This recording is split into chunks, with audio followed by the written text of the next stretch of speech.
What's up, Weston with the Hidden Gibbon, and today we have Elesh Norn, Mother of Machines, as a viewer request. I was told very simply, there is no budget objective here.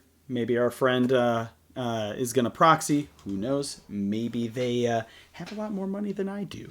But their only request is that it was Phyrexian themed and that it functions. So without further ado, this is going to be a bracket 4. It's going to be a little tricky to get it to function to the highest of tiers, right? So I would say this is like a lower bracket 4. But it's relying on these game changers to help its game plan. So who is Elesh Norn, Mother of Machines?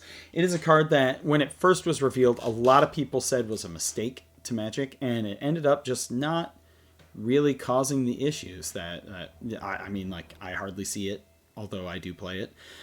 It is a 4/7 vigilance for 5. If a permanent entering the battlefield causes a triggered ability of a permanent you control to trigger, that ability triggers an additional time. And permanents entering the battlefield don't cause abilities of permanents your opponents control to trigger. All right, so Phyrexian theme. There's not a whole lot of pure Phyrexian stuff that relies on ETBs. Most of it here is golem based, right? Like we have this human Phyrexian artificer makes a golem. We have these different ones that just like exile things and some other stuff, right? When this one enters, you incubate too. So we're going to try to get good value off of those. And then we have to supplement it because Elesh Norn on her own is not effective enough to be able to make this good. So we have supplemented with airbending cards.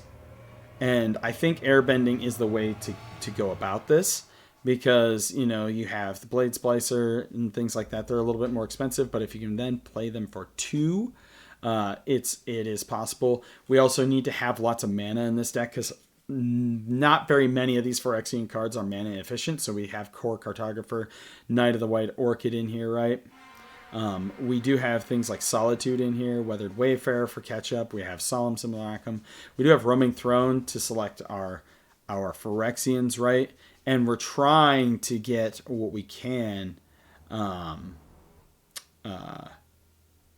trying to get our lands out and then blink our golem makers and our incubate makers. We have Monk Yatsu in here to help protect your stuff. So whenever another creature you control becomes the target of a spell or ability, you can airbend it. That protects your stuff, right? So if you give Monk Yatsu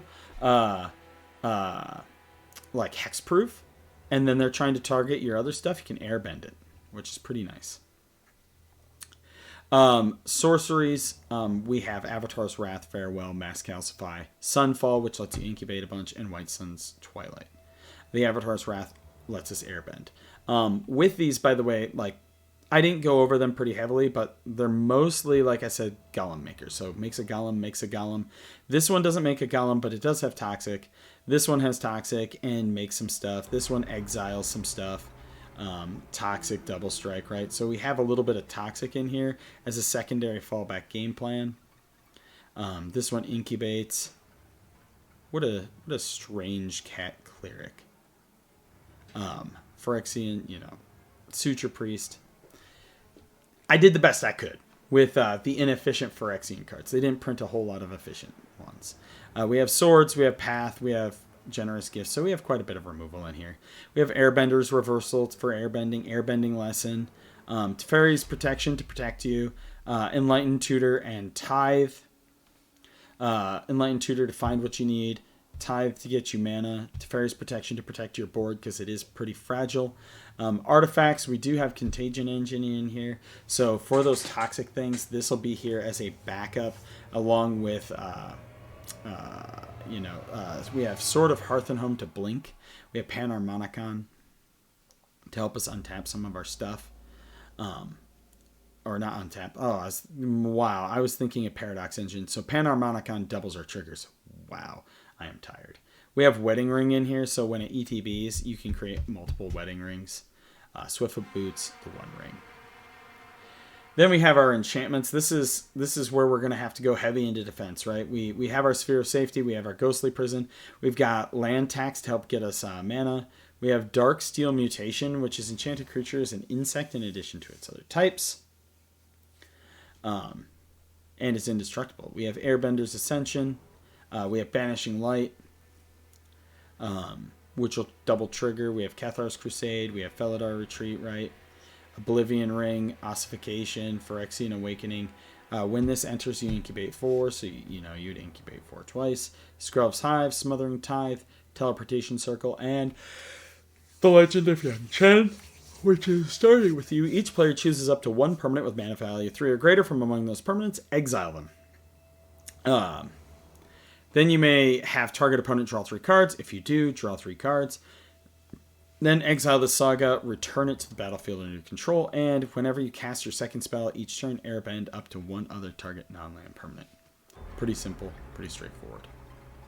Our mana base, we are running 28 planes because, it is pretty straightforward. It's mono white. We are running Karoo, we are running Aganjo, Ancient Tomb, Castle Ardenvale, Ameria to get our stuff back, Hull of Heliod's Generosity for when they inevitably blow our stuff up, and Rogue's Passage. Overall, I think this deck can function. I have a deck similar to this, and it is able to hang at bracket 4. The difference is mine, I'm running big Elesh Norn over this Elesh Norn, but let me know what you think.